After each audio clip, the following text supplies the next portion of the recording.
وہ تو انتظار کرتا ہے کہ جب آقا آئیں گے قبر میں سرکار آئیں تو میں قدموں پر گروں، اگر فرشتے بھی اٹھائیں تو میں ان سے یوں کہوں کہ اب تو پائے ناز سے میں اے فرشتوں کیوں اٹھوں، مر کے پہنچا ہوں یہاں اس دل ربا کے واسطے۔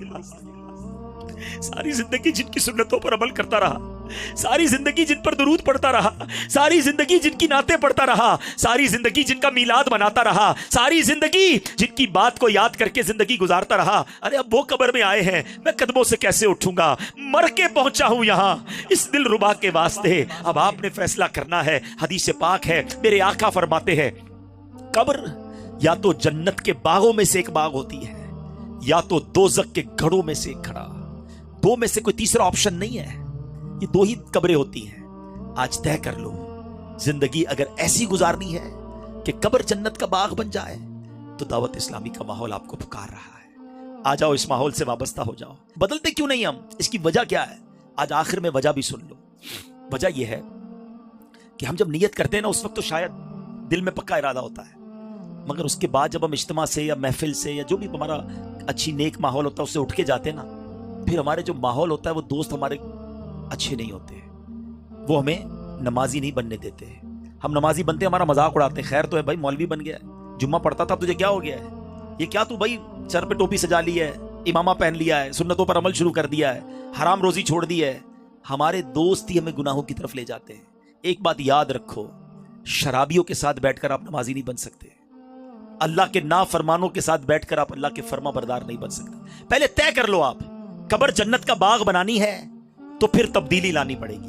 اگر آپ کی مرضی ہے کہ نہیں جیسی زندگی گزر رہی ویسی گزاروں گا تو پھر آپ کی مرضی ہے، لیکن اگر آج دل پر چوٹ لگی ہے نا اور بدلنا چاہتے ہو تو محفل بدلنی ہوگی، ماحول بدلنا ہوگا، دوستی بدلنی ہوگی۔ کہتے ہیں خربوزے کو دیکھ کر خربوزہ رنگ پکڑتا ہے، بالکل صحیح بات ہے، روایتوں میں آتا ہے دوست وہ ہوتا ہے جس کو دیکھ کر خدا یاد آ جائے۔ ایک دوست ایسا ہے میرا اور آپ کا، غور کر لے، کہ جس کو دیکھوں تو خدا یاد آ جائے۔ ہمارے دوست تو وہ ہیں جس کو دیکھ کر سنیما یاد آتا ہے، جس کو دیکھ کر تاش کی اور جوئے کی اور حرام چیزوں کی محفلیں یاد آتی ہیں۔ ایسی دوستیاں لگائی بھی ہم نے، نہ کریں ایسا۔ یہ صحبت کیا اثر لاتی ہے؟ پنجابی شاعر کمال کی بات لکھتے ہیں، فرماتے ہیں برے بندے دی صحبت یاروں جویں دکان لوہاراں، کپڑے پاویں کنج کنج پئیے چنگا پہن ہزاراں۔ کہتے ہیں جو برے دوست ہوتے ہیں نا وہ ایسے ہی ہیں جیسے لوہار کی دکان۔ لوہار کی دکان پہ جائیں، کپڑے کتنے ہی بچا لیں، یا تو کپڑوں پہ بدبو آ جائے گی یا اس میں کوئی نہ کوئی چنگاری جو ہے نا سوراخ کر دے گی۔ ہم کہتے نہیں یار میں تاش نہیں کھیلتا، میں جوا نہیں کھیلتا، میں شراب نہیں پیتا، میں حرام کام نہیں کرتا، دوست کرتے، میں تو صرف بیٹھا ہوتا ہوں ان کے ساتھ۔ اللہ کے بندو ادھر بیٹھ رہے ہو جدھر اللہ کی لعنت برس رہی ہے، اور کہتے ہو میں صرف بیٹھتا ہوں، یہ تمہارے جسم میں تمہارے اعمال میں یہ چنگاریاں سوراخ کر دیں گی۔ اور وہی شاعر اگلا جملہ کیا کہتے ہیں، بھلے بندے دی صحبت یاروں جویں دکان تاراں۔ اچھے بندے کی صحبت کیسی ہے؟ جیسے عطر والے کی دکان۔ آپ عطر والے کی دکان پہ جاتے، پیسے خرچ کریں نہ کریں، فری میں عطر لگا دیتا ہے، نہیں لگاتا تو بھی خوشبو تو آ جاتی ہے نا۔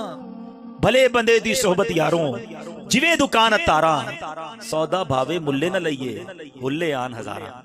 پیسے خرچ کریں نہ کریں خوشبو پھر بھی مل جاتی ہے۔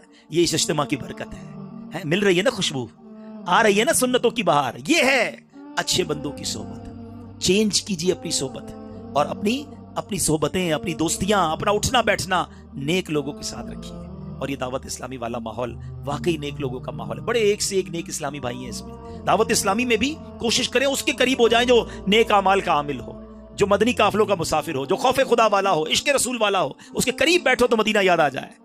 انشاءاللہ ایسی صحبت اختیار کر لو تو پھر اللہ نے چاہا تو ہم بھی بدل جائیں گے۔ تو آج سارے میرے بھائی نیت کر لیں، آج کے بعد ہماری کوئی نماز قضا نہیں ہوگی۔ ایسا نعرہ لگائیں کہ شیطان بھی ادھر سے بھاگ جائے، آج کے بعد ہماری کوئی نماز قضا نہیں ہوگی انشاءاللہ۔ رمضان کے پورے روزے رکھیں گے، فلمیں ڈرامے نہیں دیکھیں گے، گانے باجے نہیں سنیں گے، حرام روزی کے قریب بھی نہیں جائیں گے، بے حیائیوں کی محفل میں نہیں جائیں گے، شراب اور نشے سے دور رہیں گے، کسی پر ظلم نہیں کریں گے۔ اللہ پاک ہم سب کو عمل کرنے کی توفیق بھی عطا فرمائے، استقامت بھی نصیب فرمائے۔ میرے اعمال کی اصلاح کرم سے کر دے۔ ایک بار حضرت سلیمان علیہ السلام کی بارگاہ میں ملک الموت حاضر ہوئے، اور آپ کے ساتھ ایک ساتھی بھی آپ کا بیٹھا ہوا تھا۔ تو وہ ساتھی جو تھا اس کو حضرت ملک الموت جو ہیں وہ کافی گھور کر دیکھ رہے تھے. تو ملک الموت تو چلے گئے. تو آپ نے اپنے ساتھی سے کہا تم جانتے ہو یہ کون تھے؟ حضور کون تھے؟ کہا یہ ملک الموت تھے. کہا لگتا ہے میری روح قبض کرنے آ گئے حضرت. آپ ایسا کریں، آپ کی تو ہواؤں پر حکومت ہے، آپ ہوا کو حکم دیں کہ فوراً مجھے یہاں سے ہندوستان بھیج دے. آپ نے ہاتھ اٹھائے اور دعا فرمائی، ہوا نے اس شخص کو سفر کروا کے ہندوستان بھیج دیا. کچھ دنوں کے بعد ملک الموت پھر حاضر ہوئے. حضرت سلیمان نے پوچھا کہ یہ تو بتاؤ کہ تم جو ہے میرے ساتھی کو کیوں گھور رہے تھے؟ تو کہا حضور میں حیران تھا کہ میرے پاس یہ لکھا ہوا تھا کہ کچھ دیر بعد اس بندے کی روح میں نے ہند سے قبض کرنی ہے اور یہ آپ کے پاس بیٹھا ہوا ہے.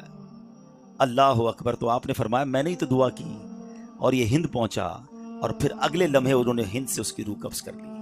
تو اس کا مطلب یہ ہوا کہ وقت بھی لکھا ہوا ہے اور مقام بھی طے ہے. یہ آگے پیچھے نہیں ہو سکتا ہے، ہمیں نہیں پتا ہے.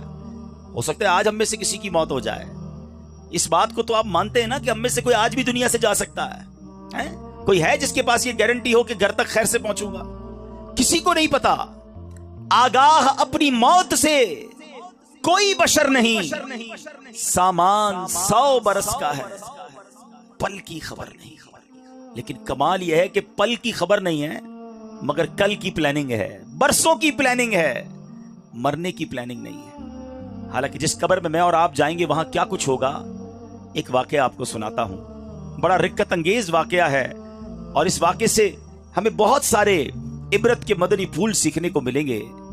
جلیل القدر تابعی سیدنا حسن بصری رحمت اللہ تعالی علیہ ایک بار اپنے گھر کے دروازے پر تشریف فرما تھے.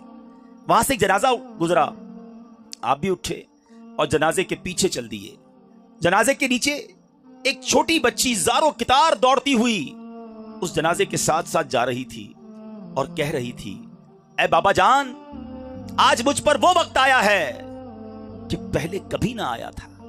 حضرت سیدنا حسن بصری رحمت اللہ تعالی علیہ نے جب یہ درد بھری آواز سنی تو آنکھیں اشکبار اور دل بے قرار ہو گیا.